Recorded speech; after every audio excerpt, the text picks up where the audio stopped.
Welcome to the program. We've had two good days on the market. Can it continue? We'll ask the question, have the banks been forgiven, and is QBE a buy? I'm Marty Switzer. I'm Peter Switzer. And I'm Paul Rickard. And we're mad about money. He doesn't know who he is, but I don't know who I am, but I'm still mad about money.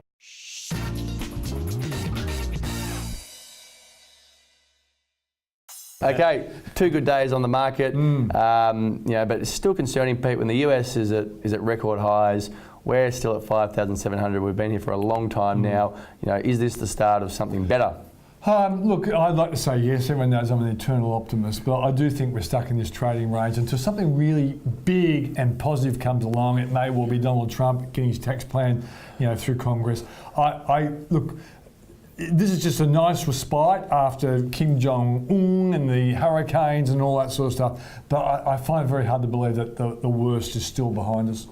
Yeah, I'm probably in your camp, Peter. I'd like to see the market continue to sort of hold and make up a bit of headway. I think we get through September. For some reason, September, scary month, get out of that. Good run home. Yeah, obviously in the US, they're sort of giving up on the rate rise. They're putting in little chances of that being put back, although bond rates have now ticked up a little bit.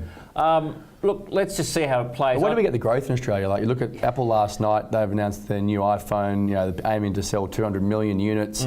Things like that drive share prices at the end of the day. True growth stocks. We don't have anything like that at the moment, do we? The best thing we could get, Marty, is a fall in the $1, and that will only come if the Yanks start raising interest rates. So we're kind of captive, I think, to $1.40. And I think that could be a real positive for our market. I mean, while the Aussie dollar is where it is, offshore's not going to buy our market, right? Because everyone is still bearish long term. Too expensive. And so that makes it harder for our market to go up. So I'm probably in the camp, look, we're still in this trading range, but again, it hasn't broken through 5, 6, 7, 5. It has tried that so many times. No, we will bust out, and I know you've told me not to mention 6,000, so I won't. And there's one truism in the market: if it can't go down, it must go up, and vice versa. We'll stay with you, Paul. Let's talk about the banks. Have they been forgiven? I think so. I mean, I actually like the banks. CBA, I think, is going to underperform on a relative basis. That's what I've been writing about. But I think the banks have been knocked back. Mainly, they got knocked back lastly, partly on CBA, but also what's happened the last couple of months is bond rates in the US have come down as expectations of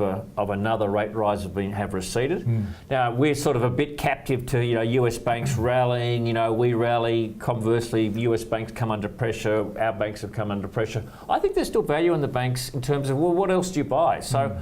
I'm not surprised that the little move up has come with the banks, but my gut feel is CBA is going to underperform relative to the others. And my view, Marty, is that I thought the banks were over-belted up. We think it's Austrac, we think it's all these inquiries, but behind it all was the US banks have been down as well. We often play follow the leader. There's a buy there. If CBA gets to 70, even I'll buy. Wouldn't a rev go early?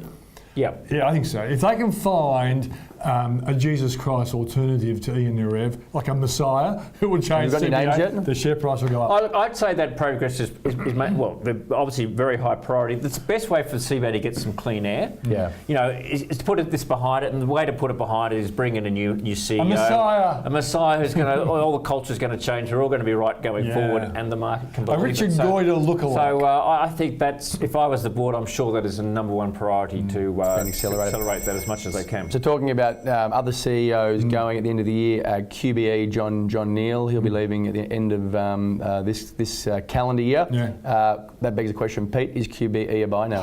I don't know. Look, QBE will be a buy when US starts raising interest rates, and so John will be really cheesed off that he's basically been shown the door, when probably QBE's share price will improve next year because I think US interest rates will rise, and they're just committed to a whole lot of bonds that are linked to interest rates. So, but he's had a bit of a checkered run lately, even problems with. You love insurance stocks, Paul? Yeah, well, I do love insurance stocks, and inverted commas there. Look, buy it if you think US bond rates are going to go up quickly. Otherwise, I think QBE is still paying the price for a business that did so many acquisitions. We all love QBE while they're on acquisition mode, and now they're wearing all the problems of all those acquisitions that were never bedded down properly.